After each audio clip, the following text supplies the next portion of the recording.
if this is your first time watching our restaurant remix series, so what I do is actually try to cook things at home that I had experienced or I had eaten at a restaurant, and I would recreate it at home.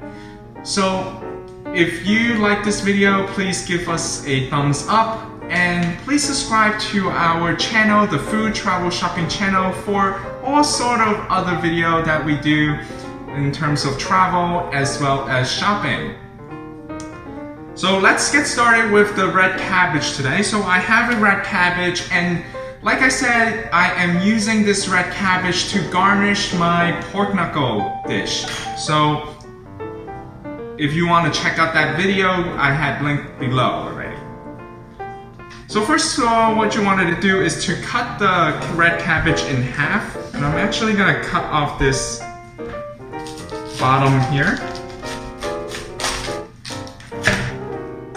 which is the stem part, which I don't need. Okay. Now I have a flat surface, so now it's going to be safe when you're going to cut this in half. So now we're going to cut this in half.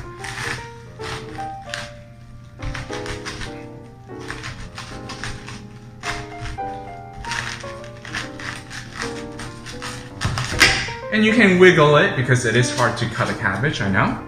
So once I have it in half, you want to do another half. So essentially we're cutting in quarters.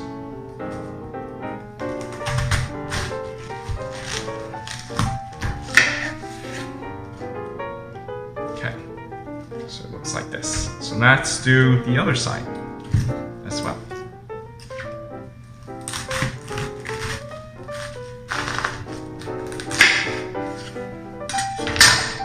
Okay, so notice that the white stem part, we don't want this because it's actually hard, so we're gonna actually cut that off as well.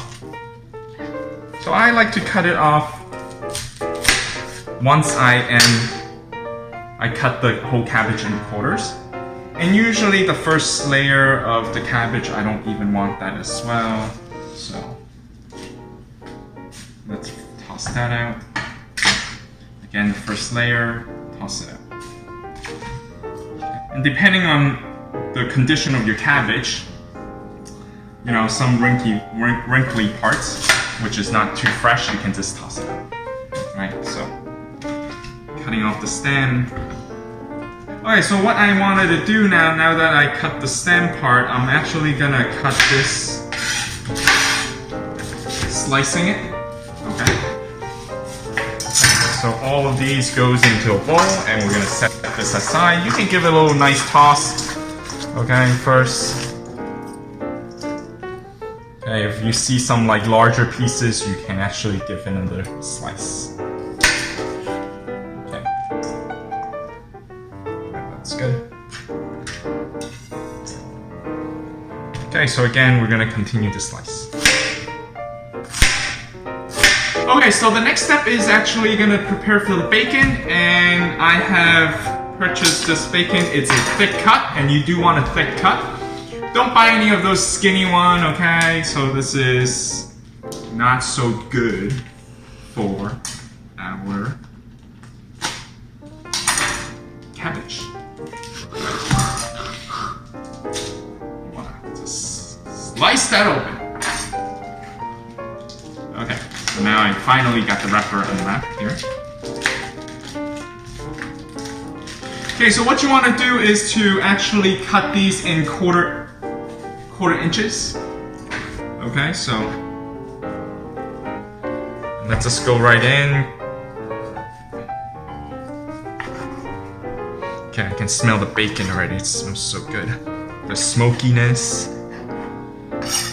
Who doesn't love bacon, right? So comment below if you like bacon. Okay, maybe we can do a little bit more bacon cooking that's involved with bacon. Okay.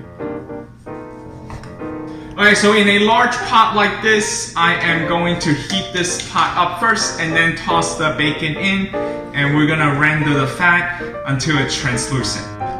Okay, so we're gonna put in the bacon right now. Kind of loosen it up. Okay, give it a quick stir just to loosen the bacon pieces.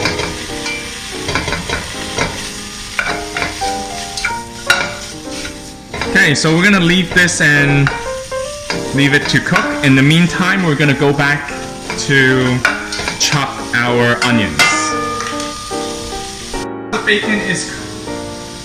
So while the bacon is cooking, I am now going to chop my onions.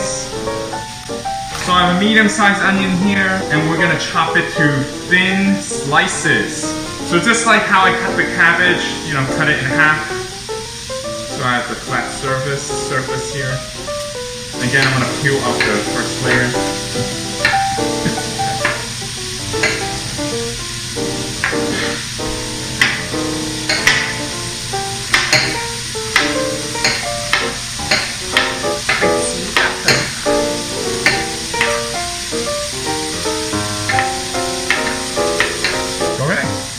So now we're gonna actually toss this in directly to the pot. And let's give this bacon a stir. So it's been rendering the fat. Okay, wish you can smell this. It smells really great here. Now let's put the onions in. Okay, so now we're gonna cook this all together for another 5 minutes. Alright, so in a small bowl, I'm gonna add 3 tablespoons of the brown sugar.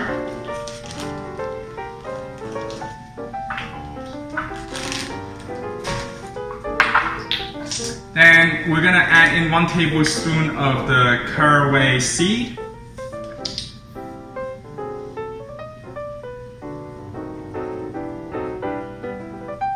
Okay, so that's approximately there. Okay, so then we want to finally add in 3 tablespoons of my whole grain mustard.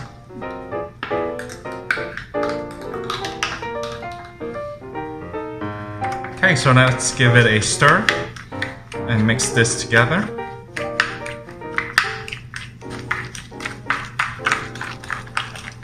Okay, so that's good. Okay, so now let's put some black pepper in. Again, there's no specific measurements for the black pepper, so it's really to your personal taste. Like I said, I personally like black pepper, so you can say, well, it's about a teaspoon of black pepper here. Okay, so as the onion get to look translucent, we're gonna add in our cabbage right now. And I don't want to add in all the cabbage right away. I want to stir them as I am going to add in my cabbage. Now the reason why I want to do that is because I want to make sure that each cabbage have coated with the bacon fat. So I add a little bit, I stir, and then I add and I stir. So this definitely helps. It's actually a little bit easier to do it because we do have a lot of cabbage here. All right, so you don't want to overplace the red cabbage, and then it's hard for you to stir. Okay, so let's add another batch in. Okay. Again, you will see the cabbage start turning to the shiny, kind of glossy cabbage. That means the bacon fat is really covering the red cabbage, and that's what we want here. So I didn't add any additional oil. You don't need to add in additional oil here because the bacon fat do have enough grease here. So, and we don't want to dilute the grease here, and we really capture that bacon fat flavor here. Okay, so as the pot is getting fuller with the red cabbage, I have to kind of stir gently here because I don't want to make it all over the place.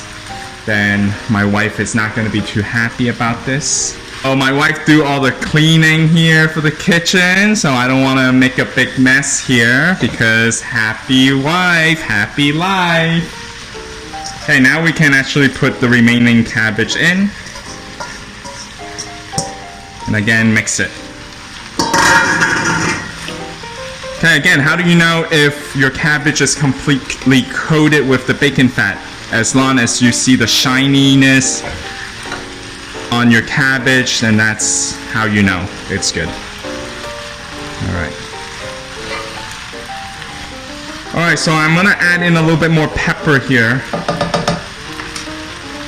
Now notice I didn't add any salt. You can add a little bit more salt, but I think it's enough. The bacon do have a lot of sodium from them because it is smoked. So I usually don't add any more salts. But if you want to add salts, you can. Now the good thing is you don't want to add salts. You know, you can hold off the salts here, and then once we're really at the end, if you think it's not salty enough, you know, it's not flavorful enough, then you want to put in some salt. You know, remember the trick is that you can never reverse the amount of salt that you put in. So look at the red cabbage here, and I had cooked it down for 40 minutes, and now I just wanted to turn on the fire to maximum flame so that I can actually dry out the liquid here. So it came out really good. So now I'm going to put this on the bottom of my pork knuckle.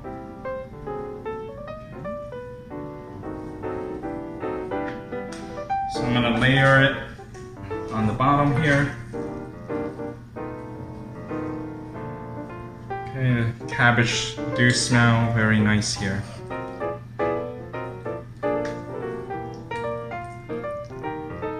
Okay, I think that's good. Okay, so a little bit more here. So now I am going to move my pork knuckle. So now I'm going to move the... Okay, so now I'm going to move the pork knuckle over and transfer it over. So it depends on how I want to position it. I want to show... So let's say, you know, like the pork knuckle is not staying, right? So then you can actually in the back put a little bit more cabbage in the back. So then I can... Okay, so in terms of the presentation as a whole, now it looks good, right? Because I positioned it nicer. This is the first time I discussed, you know, in terms of how to plate a dish here. So if you actually like something like this in the future, please do comment below, and in the future we will also discuss how we decided to plate our dish. So this is how I would serve my traditional German pork knuckle.